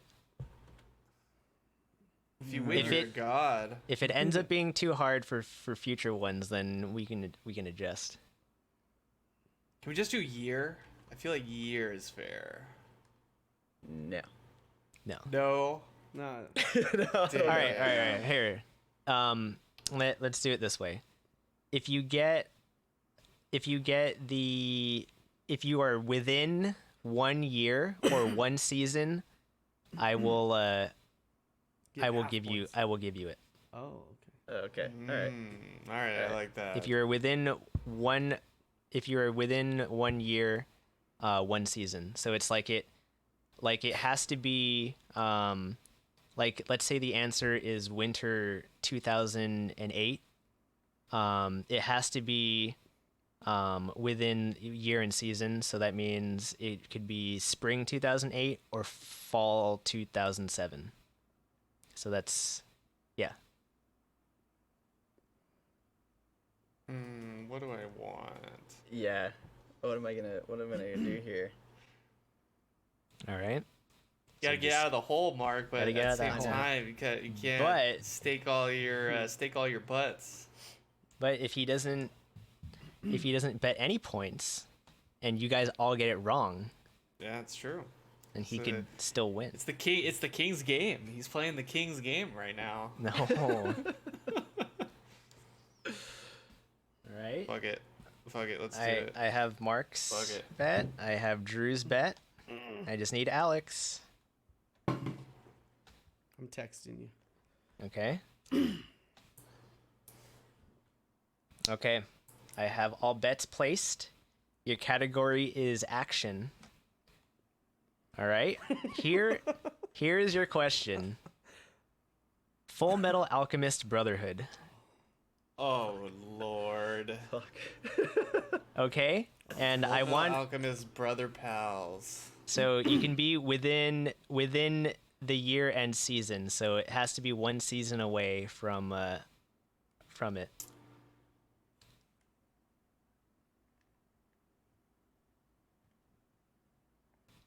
Full Metal Alchemist Brotherhood. Are we saying it to you, or are we sending it to you? again? Send me your answers so that it so Yeah, that I you like guys can't that. cheat off each other. Okay. Yeah, I like that. I don't want Drew's. answer He to- doesn't want Drew's mind games to. Swayed you, yeah. What's the order it goes again? It's It always starts with winter. So winter, spring, summer, fall. So that And means that if you're going to be within, if it's a winter show, then its previous year fall is the last season, or and then same year. the advance is same year spring. Right. Okay. Yeah. And then if it was a fall show, then previous would be summer of that year. Next would be winter of the next year. Okay. Got it. All I'm right. thinking. I'm trying to count. So give me a minute here. Okay, so I've got answers from both Drew and Mark. Oh I'm god, I feel wrong. sick. Oh God, I feel sick. Even moving just a little bit is going to make me sick.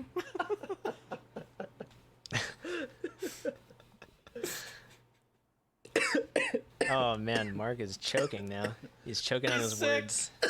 He's a sick. Alec, He's so sick. your answer? Yeah. Ah! All right, I have all of your answers. We're all right. All right, so let's start with the person in first place, Alec. So he bet 3 points, and his answer was winter 2010.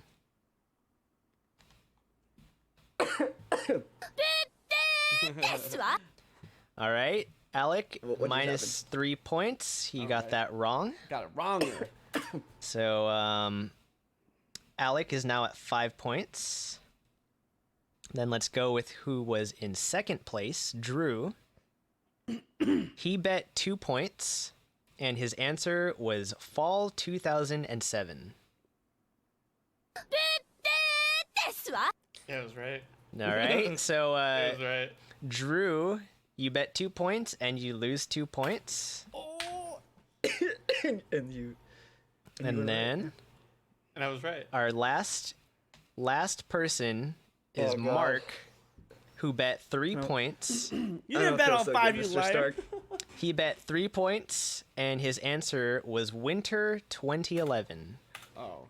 And wrong. So, final tallies. Mark loses 3 points. So, That feels bad. in man. so the Feels correct bad, answer man. was Full Metal Alchemist Brotherhood, premiered spring 2009. Oh. So yeah, maybe we'll do for the future. We'll change how that goes. But I wasn't sure. I was like 2009, 2010. man. if you bet 0 points, Mark, you would have should've just bet tied 0 with points. Alec. There's a reason I bet 3 points because I was like, I think Drew's gonna do 2 points and Mark's a wild card. He may end up with 10 points. He You're may end right. up with 0. I Because don't Drew know. did do 2 points. I was very tempted to do all 5. I thought you were gonna just go be like, big or fuck go it. home. Yeah, that's what I thought you'd do. Like, I see Mark either just taking it all or just losing. That's why I did 3 so that I'd still be above you if I won. So I'm just gonna point out. So it's like if we went into a tiebreaker, we would have chosen another category, and then you just had to get either. It would be scored like part 2. So it's like getting the year or season right would give you a point, and then getting both right was 3 points. And there was one in there, horror, which was a genre I didn't think any of you were gonna pick, but horror had King's Game as the as the show question. So I feel like that would have been the one that would have been the more easy to answer. Yeah. Oh man. But Hey, you got tricked, Mark. You got baited. So I got debated. Good job, everybody. good job, everyone. It was That a was close match. That was cool. Yeah. Alec, That was good. you now have to be referred to as Alex Sama by Mark. Yeah, Mark. And for the rest of the show, Mark has Yeah, to not end gonna his happen, statements Deswa. with this one. Address me as Sama, you slut. Oh no. Address your betters Hey. correctly, Mark. Hey, no, I'll be right back. I need to get some water because I'm dying. Sama, That's okay. why. Mark is dying.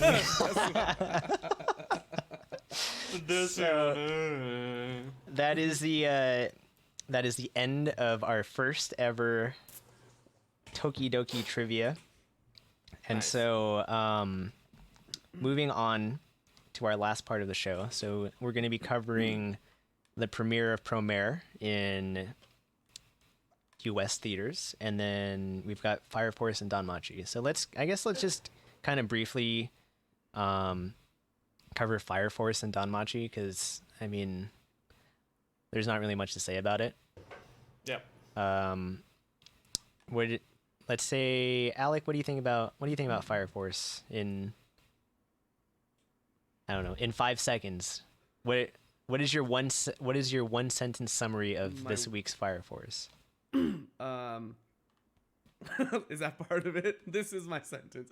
Badass. Oh no. Badass fighting dude reminded me of Promare with his stick. Oh yeah, that is correct. You had the Matoi. Yeah, the Matoi. That guy.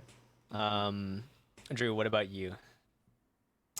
I think the next arc is gonna be cool. You think it's gonna be cool? Mark, Yeah. what's your Yeah, 5-second Drew. summary for your thoughts for Fire Force? Drew is correct. Next arc will be cool, and Benimaru is a badass. Desua. There you go. There you go. I'm just gonna be waiting for it. Just whenever I end something, it's gonna Desua. Mark, did you like Alec- the animation quality this episode?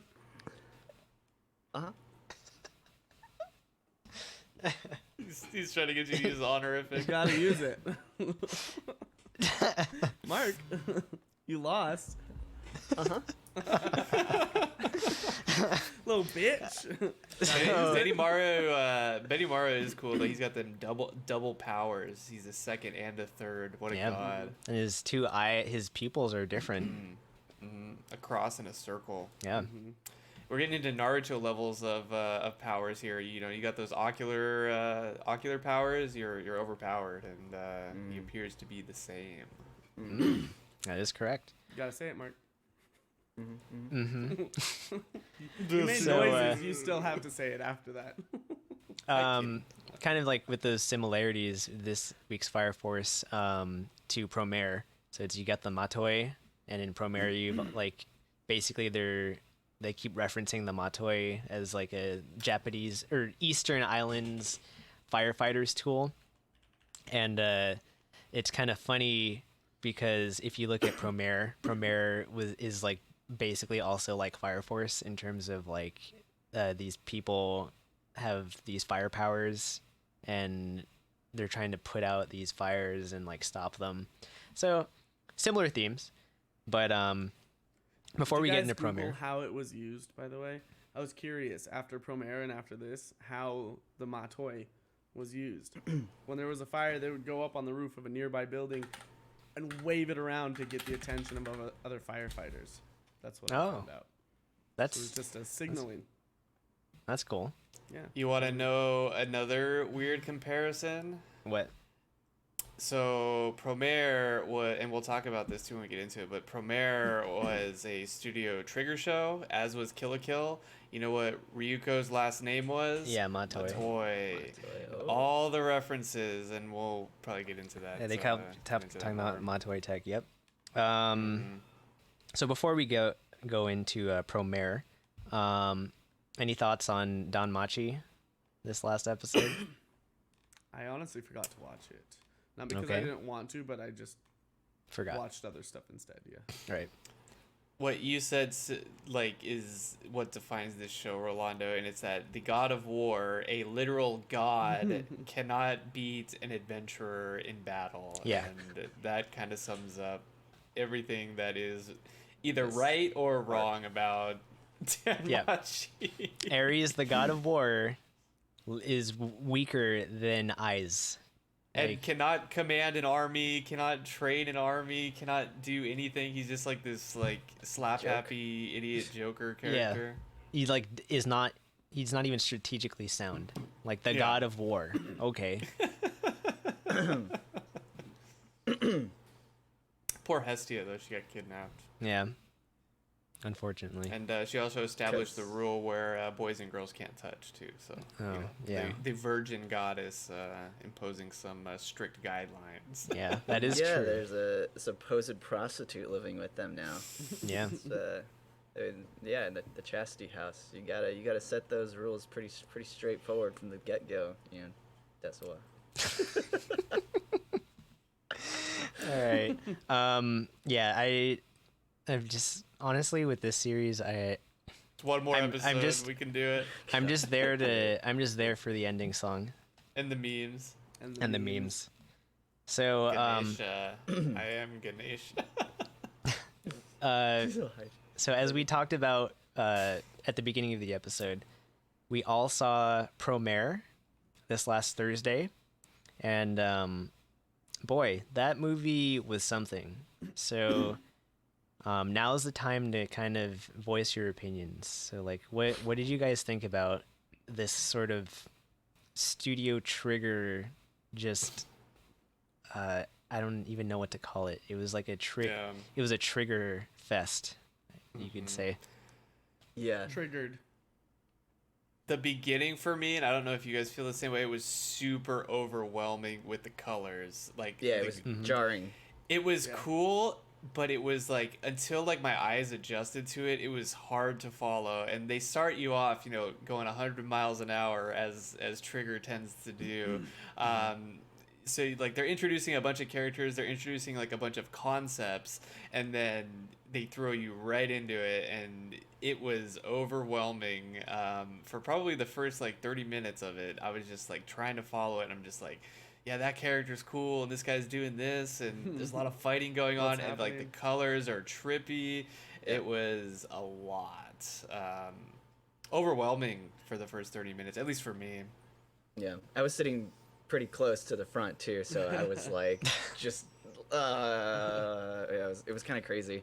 I felt like this movie is like almost a prequel, or sorry, SSSS Gridman was like the test run for how this movie was animated.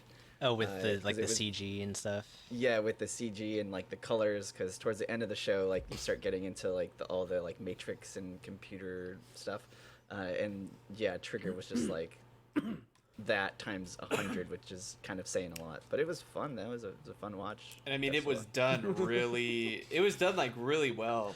Like the whole time I'm thinking about it, it's like this is animated like tremendously, and we talk about this a lot, like the blend of CG versus normal animation, and how sometimes it can kind of be jarring.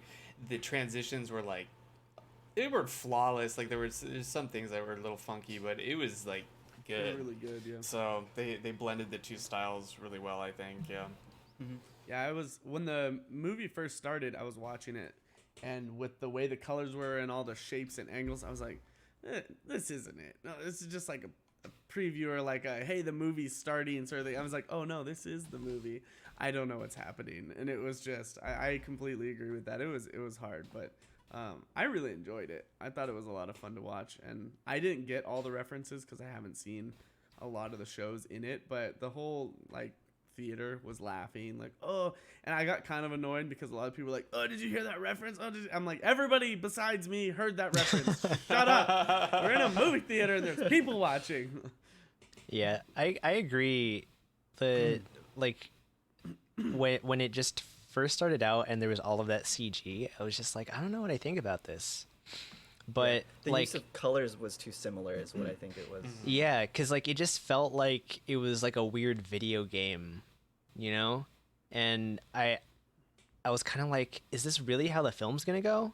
But then like as it went on, like it kind of just like, I guess I got used to it. And I think you get used to it, and they changed from like this very like pastel, like every color very similar pastel, and they kind of made it more normal after that. Like when they get to the pizza scene, like things are still a little bit crazy in terms of color, but they're a lot more subdued. And then like after that, like they go into like more darker scenes, and so like your eyes get a rest from it, and in the rest of it, it wasn't like super overwhelmingly pastel. I think it having to do with like those pastel colors and having them be like very soft. It was just like, oh, whoa. When the enemies first showed up on the roof, I was like, I don't know which ones are bad guys and which ones are fire and which ones are building. Like I can't really tell what's going on. And then they died and I was like, good, one guy, I can track the one guy. Cool. yeah, they if you stayed for the round table after the movie, they kind of talked about Superlog cried a lot. And literally everything. Like one takeaway. Yeah, he that was the takeaway, is that he cries all the time. But they talked about how like the thing that's kind of distinct about like animation and manga are like the distinct black lines. And how like they can show emphasis, like, you know, a show like JoJo, the way that's animated with like very distinct lines, like that does give like a lot of emphasis. And then in this show, or I mean this movie, they tried to get the same emphasis, but rather than use black lines, they just used lines of a similar color that were more more like focused. And so like you don't get the whole like black line outline that you get with like normal animation films, and I think that kind of helps it blend in with the CG a bit more, or actually it's not helps it blend in with the CG, but it helps the CG blend in a bit more because there's not like those distinct black lines that kind of pull you out of it and say like this, look at the CG compared to the 2D animation. You know what it reminded me of a lot is the animation style in No Game No Life, because they do a very similar thing where they don't use black line. I'm trying to look up an example here so I can post it in the chat, but it's like Samurai Jack. everything is like very like not super distinct, like pretty related in terms of color scheme. I'm trying to find a good picture of it. They don't use outlines on Samurai Jack either. They just have stops. Yeah. That's a good show. Soundtrack was pretty good too. I liked it. I enjoyed it. It was getting me pretty hype. It was getting you pumped I up. mentioned that at the end. It was. Yeah. Mark's not done Burning, talking. fighting fighter. That's what. It got you pretty pumped up, fighting fighter, Mark? Got you pumped up? Alex gonna keep trying to get Mark to notice him. Yes. You gotta do it. Yes, Alex Sama. There you go. You're correct. Yeah. But you Here you didn't go, finish chat. the sentence. Here's a, You gotta say one more part. There's a good example. Where? In chat? They put it in So Drew posted in chat. Yeah. Twitch chat. She had With pantsu the on her head too. pantsu on her head. That's Very important. Hansu desu wa? Very important. Not just But yeah, regular important? what do you guys think about the whole story of Promare? I feel like they forced a lot of things, and this is one of the reasons like I really didn't like the story all that much. They forced the trope of like the seemingly good like mayor or whatever you want to call him into being like the super evil bad guy. Although I did think he made a good villain, but I felt like that was forced. I felt that all the references were super forced. The one that stands out the most is like the robot at the end has like Gurren Lagann like mouth in his body, and then the drill at the same time. It's just robot's name itself was just I felt like a lot of that was forced, and then I felt like the scene that probably got the most reaction out of that, the BL scene was like super forced. And like I could have done without like all of those things, and I thought it like would have probably been better. I don't know, like I'm on the edge. Like I liked it in terms of like a technical standpoint, like the music was great, the animation was great, all that. The story wasn't that good for me, and it didn't really draw me in all that much. And at the end of the day, you know exactly what's going to happen to, they're going to team up, that they're going to take down the supreme bad guy, and that they're going to live happily ever after. So in terms of storytelling, not all that compelling in my opinion. I agree. When we found out about the fire aliens and they were like, ha ha ha, making like all that, I audibly laughed in a silent theater. Like no one was laughing, and I was like, no. A lot of people laughed like in my theater. It really? was like, Yeah. oh yeah, like, aliens. And people were like, oh god. Yeah, I was like, that was this the is so reaction too. stupid, yeah. Oh, The reaction to trigger. aliens and going to outer space with the ship. That was just everyone laughing.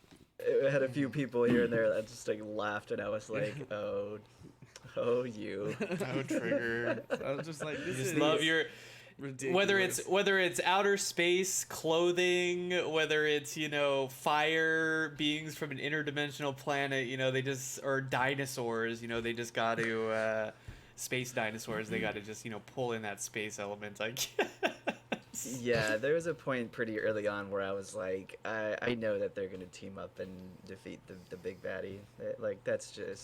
That was just obviously, it was so blatant. Yeah. That's why. In the Deus Ex Machina, no less. Yeah, the Deus Ex Machina. That was one of the most. That got laughs. That was one of the most lit, just like clear fourth wall breaking moments. Because like there were so many fourth wall breaking moments. Like the whole, all the action scenes, and then anytime they introduced like a mech or something, it was very over the top. There was a whole like title card for stuff, and because like I was like confused. There was a point where like they throw on a lower third for a character and like put a sound effect with it. I'm just like, wait, why did they do that? And then like it kind of leads you into how the style is for the rest of the movie, because like when all the mechs show up, they have these huge names. It looks like there's like a signature like in it, and it's like super flashy. And I actually don't mind that as much because I dig that artistic style. But for me, it just always goes back to the story is just not that good. Yeah, I liked the banners. It reminded me of Scott Pilgrim Against the World. Whenever the boyfriends get introduced, and it's like, poosh, and it freeze frames. I liked those. Yeah, it was cool. but yeah, it's like pretty campy, and then Yeah, it was intense. Yeah.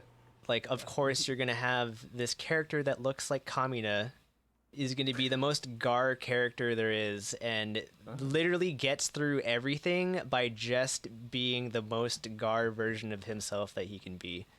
And it's just like it's funny because it's like you look at this and it's kind of like they know that they're being over the top, so much so that it's like farce, but like it's like farce but also like serious. But it also isn't. Yeah.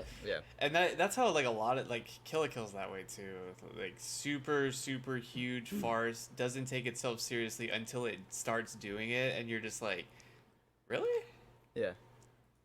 but I don't know. It's goofy. Yeah, like the animation itself, like I felt like it seemed to me like this movie drew a lot more inspiration from like American cartoons than normal. So it's like, you know, like how they like, well, it was still Gainax at the time, but like they had done Panty and Stocking, and that was like very American cartoon based, Yeah. like similar like Powerpuff Girls, Dexter's Laboratory style Invader animation. Zim.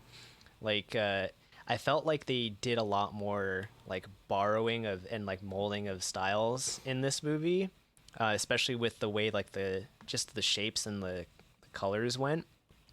Especially it's like the main villain like seems like he's a villain from like an American cartoon.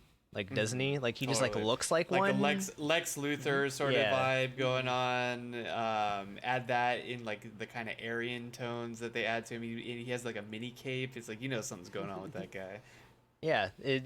I don't know. Like it was And like when he super goes full stylized. evil, and he's got that crazy face, like with Yeah. the big old chin. I will say though, out of everyone, I really enjoyed his VA because we haven't really heard like a very like subdued kind of like almost like what's the best way to describe like his like Soft-spoken? he's like very soft spoken, pensive, you know, and then when he like totally breaks out to like to be able to have that kind of range is very cool. So I did appreciate, even though the villain itself in the story is very cheesy, again just like really good execution by, you know, the VA. Yeah. Well, like any other thoughts? I know like there were a lot of references in this film. Like just you got the drills from Gurren Lagann, you got Matoi Tech from Kill la Kill. Yeah. Um, Alec hasn't seen Kill la Kill, so it's like I don't want to do all the Kill la Kill references because I do want you to watch it eventually. Yeah. With that said, I do want to ask you, Alec, like, is this like the type of show, like, is this the type of movie that you would be like, yeah, I want to now watch a show that's kind of somewhat like this, or do you think it's like too over the top? I mean, I don't have anything. I had no problem with like the art and the story. I just thought like it was kind of forced. There were weird things where I was just like, that's just kind of dumb. But I liked the art style. I liked how all the characters were kind of like over the top. I liked the banners popping up and that sort of thing. It's something I haven't watched a lot of, so it was interesting to me. I still like laughed and was like, that's dumb for a story perspective. But the art style and that was really cool to me. And I like the reason why and transformations. Yeah, the reason I asked that is because that is the basis of both Kill la Kill and Gurren Lagann, which are two shows that the studio has done. So yeah, I think we should do Kill la Kill eventually because it keeps coming up. But I would Gridman. I would recommend if you're gonna do a binging, I would I don't really like Gurren Lagann honestly, but it is good like in terms of what the studio is kind of known for and what they've kind of thrived off of for a long time.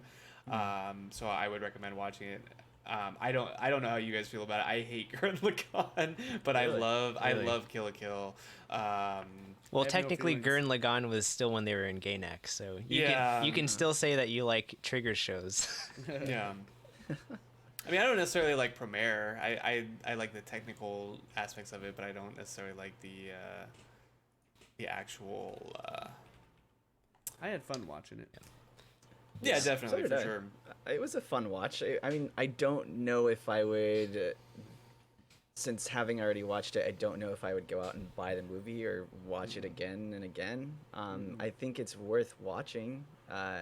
You know, I think it was definitely a fun and enjoyable watch.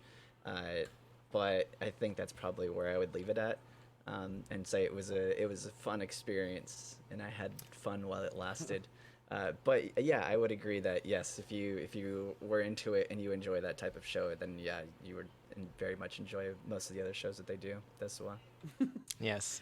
Also, it's the first time I've ever seen an anime movie like that in theaters. That's what I was That gonna was a say cool too. experience. I was gonna say too, like my theater experience, just to like go and experience it with other fellow weebs is like kind of cool. Yeah, except when they talk too much. Yeah. My theater was full of a lot of high schoolers and they were very respectful. I was Oh, surprised. really? Really? Mine had a lot of Most- like adults. Yeah, I'll call mine were them. people our age, and it's like, man, Yeah. Stop I had kind of talking. a mixture of both, but there were a Same. lot of teenagers. Yeah. The people in Uh, front of me were teenagers, and they were like whispering to themselves, you know, doing the that. These other people were just. "Ah!" I was like, yeah. please stop. I mean, yes, no good theater etiquette, but But it was one thing cool. I kind of wanted to ask was like there's going to be parallels with this and Fire Force just because there's a very similar premise going on, and you know, just in the recent episode of Fire Force, you got Benimaru using the Matoi as a firefighter, and then you got the Eastern firefighter theme with their Deus Ex Machina, Yeah. and using a Matoi for a weapon. So like what do you guys think that having this movie like premiere so like in such close proximity to Fire Force, kind of being like kind of like one of the it shows right now, like do you think that is like detrimental to the film itself? 100%. That's exactly like what I thought as the theme of the movie was kind of being introduced like through the the first couple minutes of it. I'm like, they're really gonna release this at the same time that a really popular show doing pretty much the same thing, and your only difference is that you have like super Robots. gimmicky things like robots, BL, things like Aliens. The trigger. Alien, the trigger Teleportation. classic, yeah. Space. Man, I was thinking the whole time like it's almost, I know it's not a ripoff, and I know like they're pretty distinctly different in a lot of things that they do, but the overall premise is almost exact. I remember thinking too when they first introduced the like the bad police, like what do they call them, like the freeze force or something? Yeah. They even have like blue stripes on Yeah. like their uniforms and stuff, and Yeah. their cars look very similar to the cars that they use in Fire Force. Now, they could fly in this, and I mean, there's like different technology, obviously, but it was like, this is really close. I can't believe they decided to do this at the same time. When I saw the opening scene where people were like turning into, what did they call them? Burnish. The burnish. Yeah. I was like, The Burninators. are they? I was like, are they dying? Like in the? Oh wait, Mark. What? You talk. Yes. He's gonna let you finish. I'm gonna let you That's finish. what. Oh. Okay, yeah. God damn it. That's what. When they like, when they blew up into flames or whatever, I was like, are they gonna die? Because I thought it was like the That- infernals from this. It was too uncanny. That reminds me of another thing on top of this. So it's like in the opening scene, they show people who were getting angry turning into these Burnish, and then all of a sudden they just turned it into like the Burnish are actually these like very like you're sympathetic to them. They don't kill people. How do you go from like being extremely angry to causing this outbreak to then being like super passive? We don't kill anybody. We just have to burn stuff. And then on top of it, throw in aliens. It's just like they're trying to like force too many things. Yeah, that's like a, What was a it? 30 big years plot went hole. by though. Right? Is what they Sure. said? Something like So, that. I mean, maybe by then they were Sure. like, "Oh man, we have this power. We can't just kill people." I don't know. Very, very strange choice. I also thought it was dumb that the main villain was like, "I know, cause I'm Burnish too." I was like, Oh "Oh, yeah, that right. I thought that was a huge cop out. it's so dumb." I was like, Yeah, "I know, cause I'm even stronger than you are." I was like, that was dumb. I thought Yeah. that was so stupid. You can see that coming a mile away too. Yeah, I just hoped they didn't do it. I was like, Nope, they sure "They did. sure did." They did. They went there. they Yeah. did. And Well- you knew it like another bad trope, and then we can like wrap it up. It's like you knew at some point too, like the main character looks up to the governor or the mayor like so much, and you knew at the end of the day he was gonna He's gonna be hate this bad, guy. yeah. Especially because you think of it like the super influential smart scientist guy and this like screaming loud idiot. He's like, of course he's gonna hate him. I honestly forgot that scientist guy was there because like he was just kind of introduced at the beginning of the film, and then Yeah, they just for, brought like, him back, 10 and I was like, seconds. oh yeah, like the scientist guy. I guess Right. yeah, cool plot device you just kind of threw in there. Yeah, just- Nice. Hey, Deus Ex Machina. Haha. Got him. Got and him. then it Got him. explodes. And he's Yeah. gone Got forever. him. And he's a weird Drills. He's a weird walking man with his creepy 4 legs. Yeah. He looks like the alien in XCOM, the ones with the 4 legs and they run around and they slash you. They're like purple. I have it around here somewhere. I have a little toy. But he looked like one of those, but not evil. Yeah. Yep. Well, anything else you guys want to discuss with Promare or about Promare? I mean, no. Mark doesn't want to discuss anything because he doesn't want to have to endure his I don't want to punishment. say anything. Mark, do you have anymore, anything else guys. that you want to say? It's really tough to try to think about ending a sentence and not having it sound weird. Deswa. You don't have anything else you want to say, Mark? Yeah, please speak your mind, Mark. No, that's it. No, but not about Premiere. We could move on. Deswa. All right. Are you sure, Mark? Alec, if you really want him, if you really want to get him, then you have to ask him a question That was a question. Are you that requires him to say your name. Yeah, he can say, no, I don't, Alec. He's not gonna do that. What's Joe. my name, Mark? Wait. What? All right. Well, I think that wraps up our Hog Deswa. impressions of Promare. So moving on to our announcements, kind of our wrap up and housekeeping. So next week we will be discussing 12 shows that we'll be each researching and looking to possibly cover next season.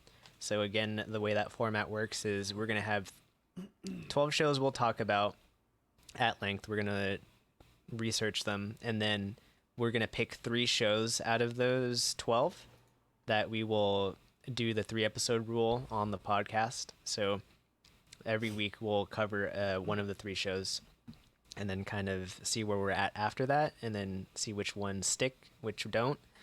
And then look forward to more impressions on other older stuff. So I know we're going to be doing a Orishiri for Cowboy Bebop, the English dubbed version. That will be on the normal podcast, but Alec really wanted to watch Clannad since he's never seen it. So we're planning on watching the first arc of that, I believe up to like episode 8, was it? Or 6 8 or or 8? 9. Yeah. Yeah, I think so. 9. Something like that. And we're going to cover that first arc and then do a shot, like a separate discussion on it that we'll be releasing separately. And then look out for a shot, our final impressions of Araburu that just finished up. So Alec is wrapping up that show, and we'll talk about it later this week. Have something out as well. So I believe that wraps up episode 117 of the Anime on Draft podcast. So if you don't know where to find us, let me tell you exactly where. So our WordPress is animeondraft.wordpress.com. We will soon be looking to upgrade this website to be kind of our all one-stop shop for everything. But right now you can find all of our links to social media, including our Twitter at @AnimeOnDraft, our Instagram, Anime on Draft Podcast, where you can see all of us posting different drinks that we are having throughout the week. And you can find our podcast on SoundCloud, Spotify, and Apple Podcasts. If you do listen to us on Apple Podcasts, please give us, if you like our show, obviously, please give us a 5-star written review. If you write something down, we can, read it out on the show, see what you guys have to say about us. And it also just gives us a lot more exposure on the platform. And then, obviously, we're currently streaming this episode on twitch.tv/animeondraft. If you go ahead to that URL, you can follow us, turn on notifications. You will be notified when we go live, as well as be notified on our Twitter for updates on when our episodes air. This episode was a exception to our normal schedule. Currently, we air our episodes starting sometime around 7 p.m. Pacific time on Sundays.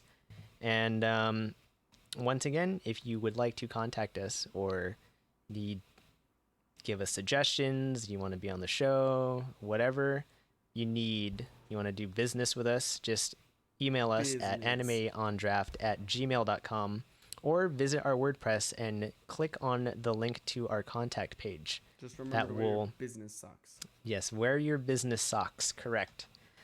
So, without further ado, this has been the Anime on Draft crew, starring me, Rolando, Alec, Mark, and Drew.